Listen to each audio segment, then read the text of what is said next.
예, 도원중학교 학생 여러분, 그리스 세계 두 번째 시간을 갖도록 하겠습니다.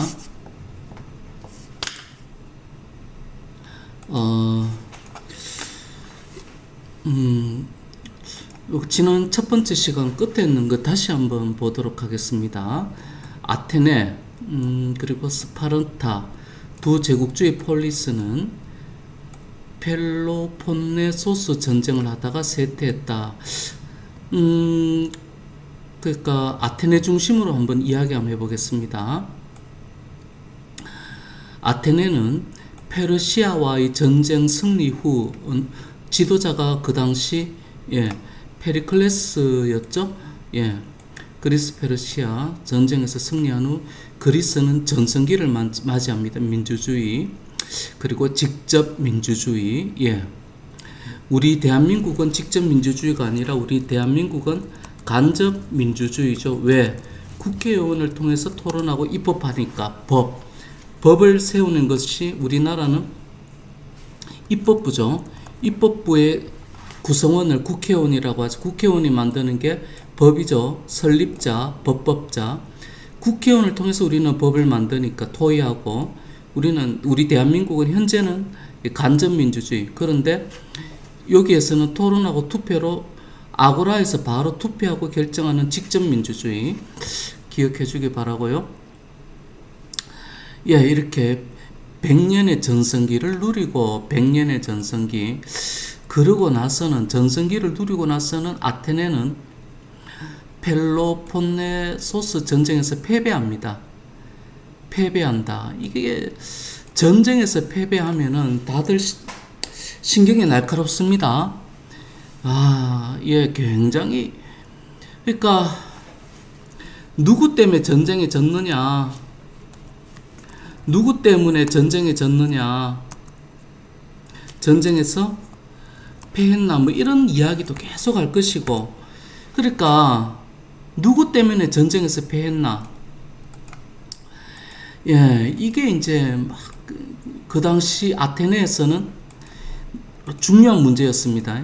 그러는 가운데 소크라테스가 민주주의를 별로 안 좋아합니다. 소크라테스는 스파르타를 좀 좋게 봅니다. 스파르타는 강력한 무사들이 이 강력한 무사들 10% 시민 무사들이 90% 노예를 다스리는 강력한 엘리트 전쟁 국가입니다. 아테네는 민주주의 국가죠. 민주 국가입니다. 민주 국가는 약 한 50% 시민들이 약 한 50% 노예를 다스리는 그렇지만은 민주주의 국가. 이렇게 아테네와 스파르타는 국가 성격이 굉장히 다릅니다. 그런데 좀 소크라테스는 요런 쪽을 조금 좋아합니다. 스파르타 똑똑한 사람이 정치하는. 그러는 가운데 자꾸 너 자신을 알라 이 말이 좀 무서운 말이죠. 사실은 가슴 아픈 말이죠. 진짜 자기 자신을 알면은 과연 자기 자신을 사랑할 수 있나? 때로는 그 악마 같은 자신이 있죠. 때로는 천사 같은 나 자신도 있고, 그걸 다 좋아할 수도 있지만은 사람에 따라 다를 수도 있죠. 아픈 사람도 있죠. 그렇지만 너 자신을 알라. 바른 말을 했습니까? 맞습니까? 옳은 말 했습니까? 맞죠? 바른 말 했죠? 옳은 말 했죠? 그러나 인기가 없는 말이기도 합니다. 그래서 아테네는 누구 때문에 전쟁에서 패배했나 이런 사회적인 날카로운 분위기 속에서 옳은 말을 하는, 그렇지만은 날카로운 말을 하는, 인기 없는 하는 말을 죄가 없는 죄가 없는 소크라테스를 사형시켜 버립니다. 이게 그렇지만 바른말 인기는 없지만은 바른말 하지 않았습니까? 중요한 말 하지 않았습니까? 너 자신을 알라. 좋은 말이지 않습니까? 죄가 없는 사람을 위대한 사람을 죽이니까 아테네는 국가의 운명이 다했죠. 결국은 아테네는 멸망합니다. 누구에게? 알렉산더에게. 알렉산더에게 결국은 멸망당합니다. 자, 그건 그렇고 그리스 문화는 인간 중심의 합리적인 문화다. 그러니까 신도 아니라 인간을 아름답게 보는 게 인간 중심의 합리적인 문화입니다. 교과서 한번 보시겠습니다. 여기 그리스의 조각 한번 그리스 스파르타지만은 눈을 한번 보십시오. 당당하게 하늘을 봅니다. 나는 무엇이든지 할 수 있어. 창을 하늘을 향해 찌르려고 합니다. 굉장히 자신감 넘치는 인간의 모습이죠. 그리고 인간을 매우 아름답게 표현했죠. 그렇죠. 그리고 이제 페리클레스 그다음 이렇게 한번 보십시오. 인간을 매우 이렇게 아름답게 표현합니다. 체육대회 올림피아 체전에 그래서 그리스 문화가 굉장히 이런 면은 좋은 면이 있지요. 자, 그건 그렇고 그러는 가운데 알렉산더가 교과서 43페이지 한번 볼까요?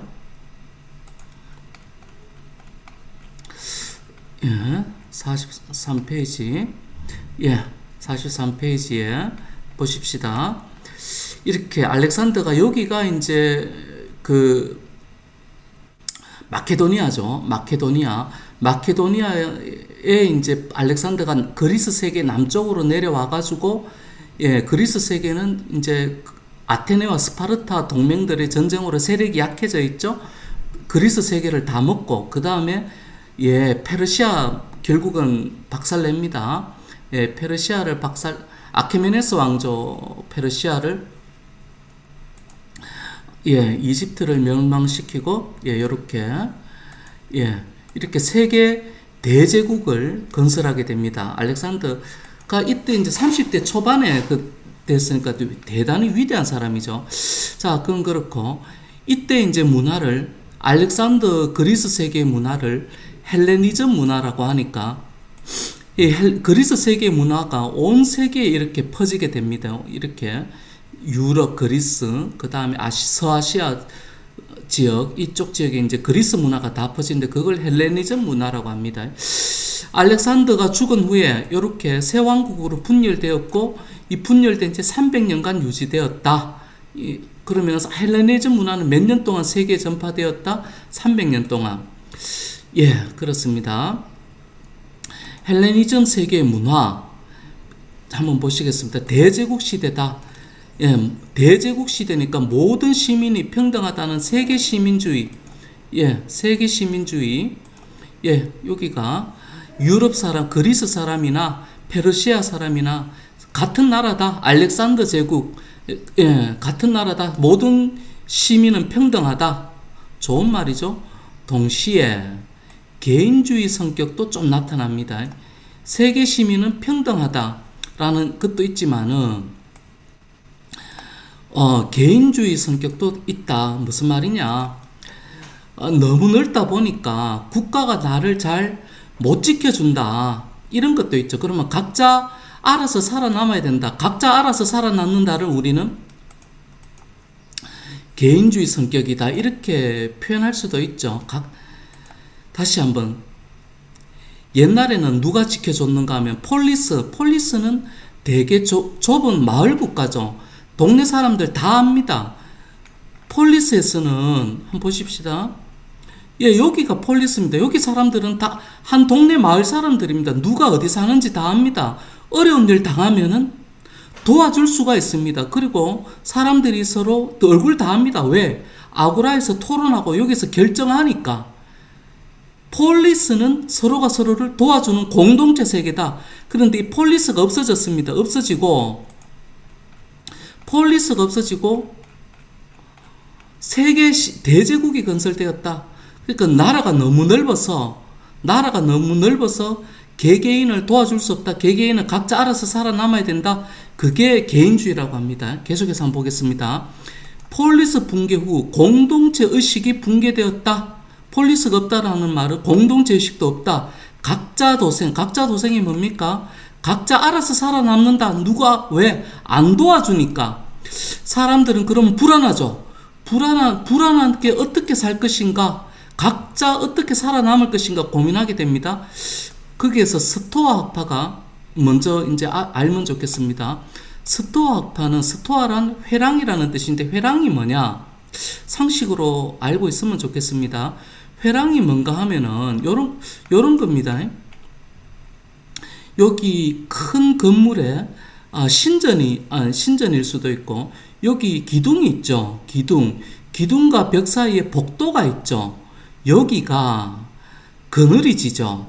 그늘이 지면서 시원한 곳에서 서로 이렇게 모여 앉아가지고 이야기를 나눌 수가 있죠.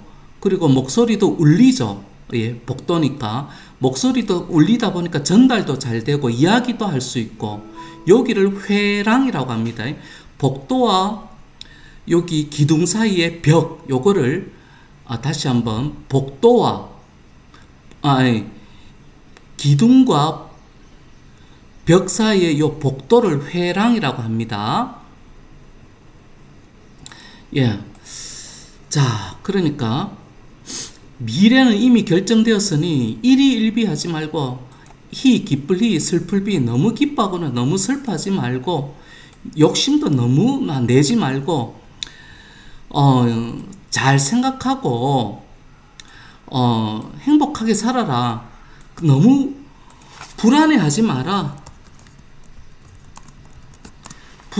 말고, 너무 기뻐하지 말고, 너무 슬퍼하지 말고, 그게 이성적인 삶이다. 이성이 뭡니까? 생각하고 사는 게 이성이죠. 다시 한번. 이성이 뭐다? 생각하고 사는 거. 아무 생각 말고. 우리는 이걸 갖고 요즘 말로는 개념을 탑재했다. 이렇게 개념을 탑재했다. 예. 그걸 이성이라고 합니다.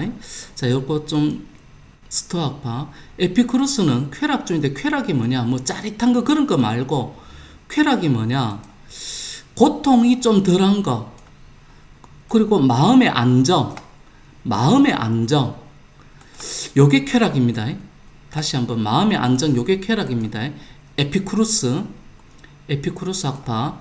그러면 요게 뭐냐? 마음의 안정은 어떤 곳에서 마음의 안정이 있느냐? 예를 들어서 경쟁이 심한 도시의 삶에서 벗어난다.